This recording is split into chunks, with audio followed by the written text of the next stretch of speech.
तो स्वागत है आपका सी टेट 2025 की इस वीडियो में। और आज हम करने वाले हैं ग्रोथ को। देखो, हमारी पहली वीडियो को ध्यान से देखिएगा, जहां पर हमने ग्रोथ और डेवलपमेंट को अच्छे से समझाया है, डोमेन्स के बारे में बताया है। उसके बाद आज हम कवर करेंगे ग्रोथ और डेवलपमेंट को। देखो, ये जो टॉपिक हैं हमारे, जो बिल्कुल इंपॉर्टेंट हैं, हमारे एग्जाम में आते हैं, तो ग्रोथ को अच्छे से समझ लेते हैं और डेवलपमेंट को भी। तो जैसे कि ध्यान से वीडियो को देखना। परिपक्वता जो है वो मैच्योरिटी, यानी कि मैच्योरिटी भी विकास का ही हिस्सा अर्थात डोमेन होती है। परिपक्वता आनुवंशिकता से संबंधित होती है। अब ये आनुवंशिकता क्या है, आगे आपको इसके बारे में डिटेल से बताया जाएगा, ये भी ज़रूरी है। ग्रोथ, वृद्धि में क्वांटिटेटिव चेंजेस यानी कि मात्रात्मक परिवर्तन होता है। यानी कि ग्रोथ में क्वांटिटेटिव चेंजेस होते हैं, और बात करें डेवलपमेंट की तो उसमें क्वालिटेटिव होते हैं। परिपक्वता मैच्योरिटी यानी कि हाईली रिलेटेड टू हेरिडिटी होती है। ये जो आनुवंशिकता है, इसके बारे में भी आगे टॉपिक में बात करेंगे, ये अच्छे से समझ पाएंगे आप। तो देखो, क्वांटिटी स्ट्रक्चर चेंजेस की हम बात कर लेते हैं। देखो, मोटा होना, पतला होना या फिर लंबा होना, आकार में वृद्धि, छोटा होना, ये सभी क्वांटिटेटिव चेंजेस हैं। देखो, जैसे कि क्वांटिटी का अर्थ होता है जिसमें हम गणना करते हैं, यानी कि मेजर कर सकें। तो वृद्धि एक समय पर रुक जाती है, ये हमने पहले भी पढ़ा है। जबकि विकास, डेवलपमेंट जो है वो गर्भ से कब्र तक चलता है, वूम टू टूम। और वृद्धि को हम यूनिट में भी माप सकते हैं, ये भी क्वेश्चन आ चुका है। जैसे कि एक यूनिट में केजी में, इंचेस में, सेंटीमीटर में माप सकते हैं। और बात करें विकास के हर पहलू को हम नहीं माप सकते, ये चीज़ आपको याद रखनी है। तो ये आपको डिफरेंस करने में मदद करेगी। जैसे कि क्वांटिटेटिव स्ट्रक्चर की अगर फिर से एक बार बात करें तो विकास केवल आंकलन यानी कि असेसमेंट किया जा सकता है। असेसमेंट से हम किसी का आंकलन यानी कि जिसे कहते हैं, वो विकास से हमें पता चल जाता है। देखो, विकास जो है वो आंकलन से ही हम माप सकते हैं। लेकिन चेस, जैसे कि चेस खेलना विकास का हिस्सा है, लंबाई बढ़ना वृद्धि का हिस्सा है, ये दोनों अलग अलग है। तो देखो, जो ग्रोथ होती है, मात्रात्मक परिवर्तन से कहा जाता है। मात्रात्मक या परिमाणात्मक परिवर्तन होता है, जैसे कि इंग्लिश में बात करें स्ट्रक्चरल एंड क्वांटिटेटिव चेंजेस आते हैं हमारे में। तो वृद्धि सामान्य शारीरिक परिवर्तनों से संबंधित होती है, जैसे कि रिलेटेड टू फिजिकल चेंजेस। वृद्धि का मापन सही से किया जा सकता है क्योंकि ये संकुचित है, नैरो डोमेन जिसे कहा जाता है। वृद्धि में संचरणात्मक परिवर्तन शामिल है और ये समय के बाद रुक जाती है, ये आपको याद रखना है।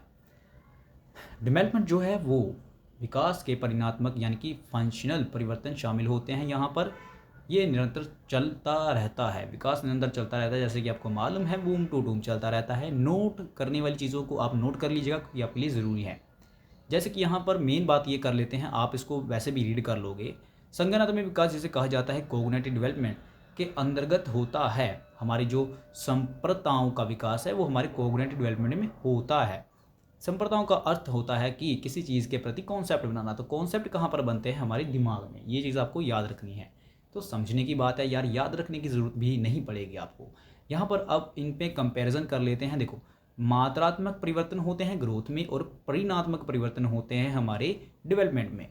तो वृद्धि जो है वो सामान्य शारीरिक परिवर्तन से संबंधित होती है, और जबकि डेवलपमेंट की बात करें वो सामान्य यानी कि शरीर के विभिन्न शारीरिक, मानसिक तथा व्यवहारिक संगठन, यानी कि उनमें ऐसे आप समझ सकते हैं, इसको खुद से भी रीड करके आप समझ सकते हो। देखो, आप में क्वालिटी जब आ जाती है, जब यहाँ पर, जबकि विकास के आशय यानी कि शरीर के विभिन्न शारीरिक, मानसिक तथा व्यवहारिक संगठन। देखो, मैं एक एग्जांपल देना चाहता हूँ। देखो, आपका जब हाथ, जब आपको ग्रोस मोटर स्किल्स की बात करें तो आपका हाथ जब बढ़ जाता है तो उसमें काम करने की जो शक्ति होती है उसे हम क्वालिटी की बात कर सकते हैं, उसे हम गुणात्मक परिवर्तन कह सकते हैं, ये चीज़ होती है।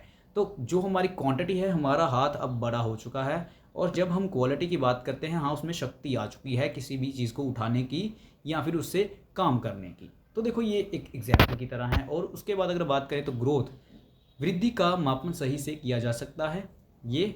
और अगर बात करें डेवलपमेंट की, लेकिन विकास को मापना कठिन है, इसको मापना कठिन है, इसका आंकलन ही कर सकते हैं, अवलोकन ही कर सकते हैं हम। 4 पॉइंट यानी कि इसमें संरचनात्मक परिवर्तन शामिल है और एक समय के बाद ये रुक जाती है, ये आपको मालूम है। इसमें परिमाणात्मक परिवर्तन शामिल है और ये निरंतर चलती रहती है, बूम टू बूम। और इसके बाद ये वीडियो यहाँ पर एंड हो जाती है, जहाँ पर हमने ग्रोथ और डेवलपमेंट को समझ लिया है। इसके बाद हम बात करेंगे स्टेजेस की ओर। देखो स्टेजेस दो प्रकार की होती है। जो स्टेजेस हैं जो हमारे साइकोलॉजिस्ट ने दी हैं, जिनको हम इन्फेंसी कहते हैं, इन्फेंसी, और स्टार्टिंग से इन्फेंसी से होती है। और अगर हम बात करें तो हमारे जो अलग से साइकोलॉजिस्ट हैं जैसे कि जीन पियाजे, उन्होंने और उसके बाद कोहलबर्ग और कितने ही साइकोलॉजिस्ट हैं, उन्होंने भी अपनी स्टेजेस दी हैं। मेन जो स्टेजेस हैं वो पियाजे की हैं, उसके बाद वाइगोस्की की हैं, ये भी हम बात कर लेंगे साइकोलॉजिस्ट के पर। और अगर वीडियो अच्छी लगी तो लाइक करना, सब्सक्राइब करना। मिलते हैं नेक्स्ट वीडियो में जो कि हमारा पार्ट 3 होगा, जिसमें हम स्टेजेस की बात करेंगे, समझ लेना। और आई होप आपकी अच्छी तैयारी हो, आपका एग्ज़ाम अच्छा हो, क्योंकि सीटेट 2025 जुलाई में और दिसंबर में दोनों में आएगा। अब आपकी जो मर्ज़ी है कि आप कैसे तैयारी करते हो और कैसे ही एग्ज़ाम को क्लियर करते हो।